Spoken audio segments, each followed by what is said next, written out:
আসসালামু আলাইকুম বন্ধুরা, আমার নতুন ভিডিওতে আপনাদের সবাইকে স্বাগতম। থাম্বনেল দেখে হয়তো বুঝে গেছেন যে আজকে আসলে আমি কোন বিষয় নিয়ে কথা বলবো। হ্যাঁ বন্ধুরা, আজকে আমি কথা বলবো ষাঁড় গরু পালন সম্পর্কে নিয়ে।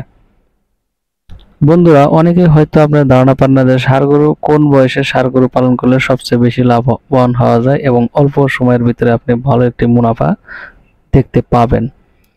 তো আমি আজকের আপনাদের মনের ডাউট একবারে খোলাসা করে দিব। অনেকে হয়তো আপনাদের পরামর্শ দিবে যে গরুর যখন দাঁত ভাঙে বা 2 বছরের দিকে সেগুলা দিয়ে শুরু করার জন্য, বাট আমি এটা পরামর্শ দিব না, কারণ ওগুলা হচ্ছে একবারে যারা বড় খামারি তাদের পক্ষে ওটা ভালো।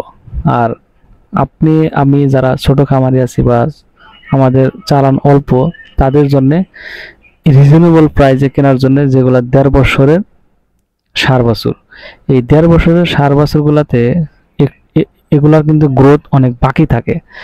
আর যেগুলা দাঁত ভেঙে যায় বা 2.5 বছর হয়ে গেছে, 2 বছরের প্লাস বয়সের হয়ে গেছে, সেগুলা কিন্তু দাঁত ভেঙে যায়, প্লাস ওইগুলার গ্রোথ আর অত থাকে না। অর্থাৎ বড় খামারি যেগুলো আছে তারা উন্নত মানের খাবার খাওয়াবে এবং তাদের শুধু ফ্যাটেলিং অর্থাৎ খালি স্বাস্থ্য দাঁড়াবে, মোটা হবে, কিন্তু সেগুলো উঁচা লম্বা যা হওয়ার হয়ে গেছে।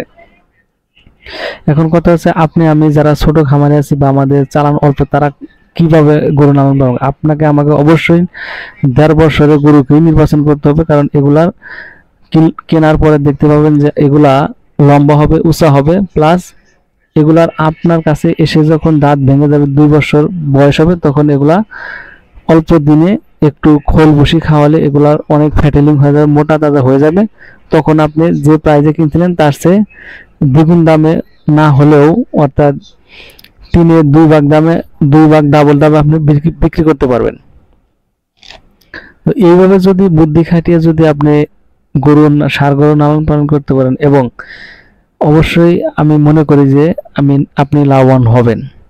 তো যারা গরু প্রেমিক আছেন, গরু পাগলা আছেন, তারা অবশ্যই আমার চ্যানেলটি সাবস্ক্রাইব করবেন এবং সুন্দর সুন্দর পরামর্শ চাইতে আমাকে অবশ্যই কমেন্টস করে জানাবেন।